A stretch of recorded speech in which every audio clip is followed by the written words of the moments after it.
అర్హులందరికీ ప్రభుత్వ పథకాలు అమలు చేస్తున్నామని ప్రభుత్వ whip Vemulawada MLA R Srinivas అన్నారు. ప్రజాపాలన ప్రగతి ప్రణాళిక 99 రోజుల కార్యాచరణ కింద వేములవాడ నియోజకవర్గ స్థాయి సభ సమావేశాన్ని శనివారం నిర్వహించగా ముఖ్య అతిథులుగా ప్రభుత్వ విప్ వేములవాడ ఎమ్మెల్యే ఆర్ శ్రీనివాస్తో పాటు రాజన్న సిరిసిల్ల జిల్లా కలెక్టర్ గరిమా అగ్రవాల్ హాజరయ్యారు. ముందుగా జ్యోతి ప్రజ్వలన చేసి కార్యక్రమాన్ని ప్రారంభించారు. ఈ సందర్భంగా తెలంగాణ గీతం జయ జయ హే తెలంగాణ పాటను ప్రదర్శించారు. జిల్లా అధికార యంత్రాంగం ఆధ్వర్యంలో అభివృద్ధి సంక్షేమ పనులపై ప్రత్యేకంగా రూపొందించిన వీడియోను ప్రదర్శించారు.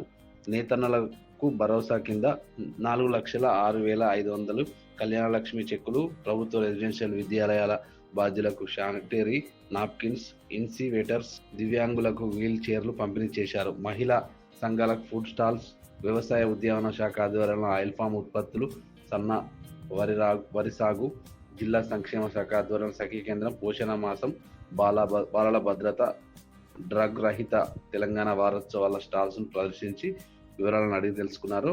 ప్రభుత్వ whip Vemulawada MLA R Srinivas సైతం మాట్లాడుతూ రాష్ట్ర ప్రభుత్వం పేదల ప్రజల సంక్షేమం కోసం అనేక పథకాలు అమలు చేస్తుందన్నారు. 99 రోజుల ప్రణాళికలో గ్రామాల్లో గ్రామ సభలు, మండల స్థాయిలో సభలు పూర్తి చేసుకుని నియోజకవర్గ స్థాయిలో సభలు ఏర్పాటు చేశామని చెప్పారు. భవిష్యత్ ప్రణాళికలు రూపొందిస్తున్నామన్నారు. ఆయా సభల్లో గ్రామంలో సమస్యలు గుర్తించి వాటిని పరిష్కారం కోసం కృషి చేస్తున్నామన్నారు.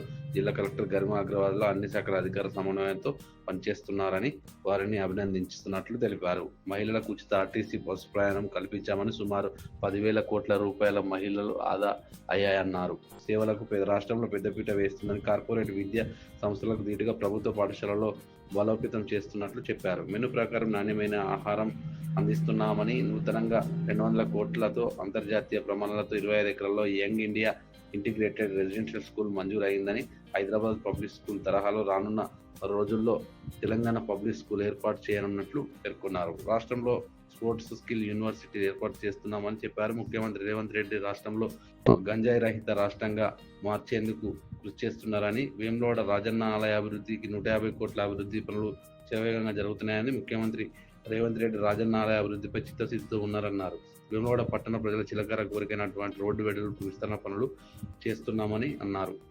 అనేక చక్కటి పథకాలను అమలు చేసిన క్రమంలో గరీబీ అడ్డవాళ్ళు నినాదం కానీ, గూడు గుడ్డ నినాదం కానీ, బ్యాంకులను జాతీయకరణ చేయడం కానీ, పేదలందరికీ కూడా రాజ్యపాలు రద్దు చేసి ఓటు భూములు పంపిణీ చేసి ఇంటి స్థలం లేని వాళ్ళకి చెల్లించేటువంటి కార్యక్రమం 1,000 కోట్ల రూపాయలు మహిళా తల్లుల ఆదాయ విధంగా 3 కోట్ల జీరో టికెట్ ప్రయాణాలు జరిగినాయి ఈ 2 సంవత్సరాల 3 మాసాల్లో. అంతేకాదు పేదలందరికీ కూడా ఆనాడు రైతులకు ఉచితంగా కరెంట్ ఇస్తామని చెప్పని ఇప్పటికీ కొనసాగుతున్న క్రమంలో ఈసారి అధికారంలోకి వచ్చిన తర్వాత 200 యూనిట్లు కాల్చుకునే వారందరికీ కూడా ఉచితంగా మనం కరెంట్ ఇస్తామని చెప్పినాం. ఈ 2 సంవత్సరాల 3 మాసాల నుంచి ఈరోజు పేదలందరికీ కూడా కరెంటు బిల్ కట్టకుండా కరెంట్ ఇచ్చేటువంటి కార్యక్రమం అమలవుతున్న సందర్భాన్ని కూడా గుర్తు చేస్తుంది. వైద్య ఆరోగ్య శాఖ ఆధ్వర్యంలో వారోత్సవాల సందర్భంగా రెసిడెన్షియల్ విద్యాలయాల్లో విద్యార్థులకు వైద్య కంటి పరీక్షలు, ఆరోగ్య అవగాహన సదస్సులు చేపట్టామని చెప్పారు. 6 రకాల ప్రత్యేక వైద్య నిపుణులతో రోగ నిర్ధారణ పరీక్షలు సేవలు అందించామన్నారు. పోలీసు రక్షణ శాఖ ఆధ్వర్యంలో డ్రైవర్లకు వైద్య పరీక్షలు, కంటి పరీక్షలు కూడా చేయించామని గుర్తు చేశారు.